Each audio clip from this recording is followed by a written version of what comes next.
concern is that what's actually happening across our city is a dash for foreign investment, with investors motivated by short-term financial return, not the long-term health and prosperity of our city.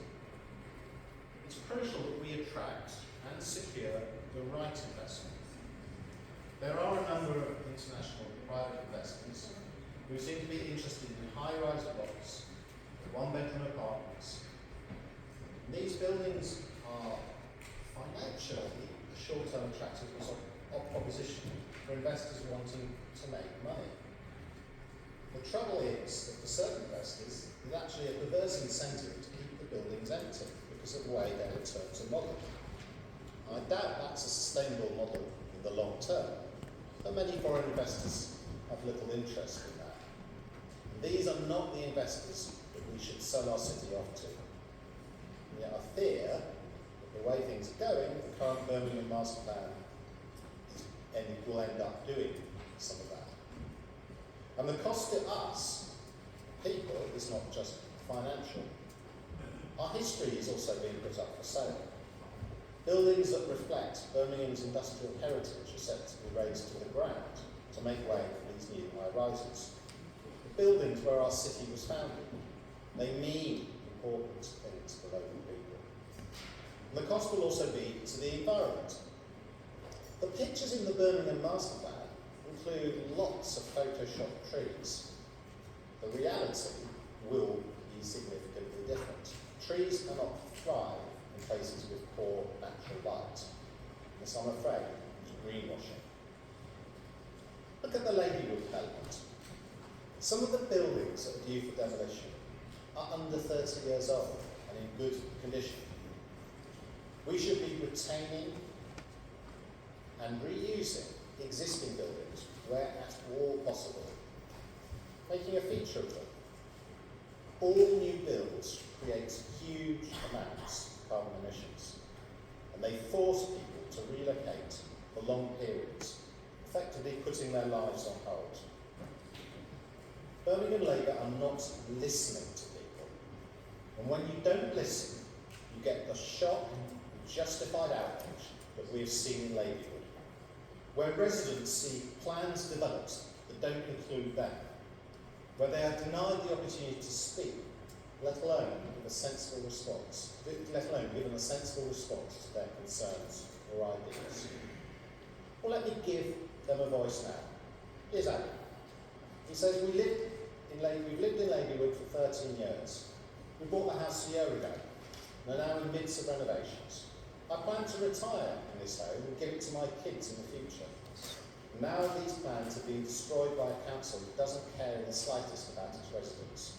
We're in a state of stress and anxiety because we don't know how we will be compensated and if it will be fair. The council have already begun their propaganda, devaluing our homes into oblivion. Ali fears that the level of compensation will render his family homeless. Imagine having to live with that worry.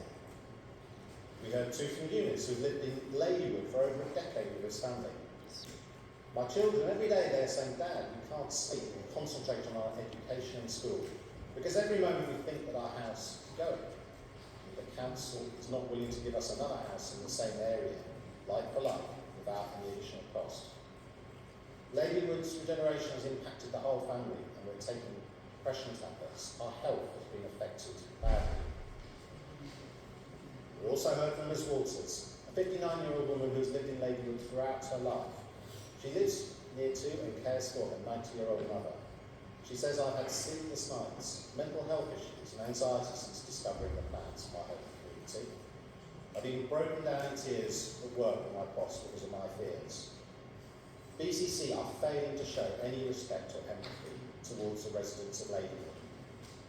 But we bring this motion today because we think that sound development begins by speaking to the local residents, not by speaking to them after you've developed the plans. As we can see from the real people mentioned above, poor communication does real harm to real people.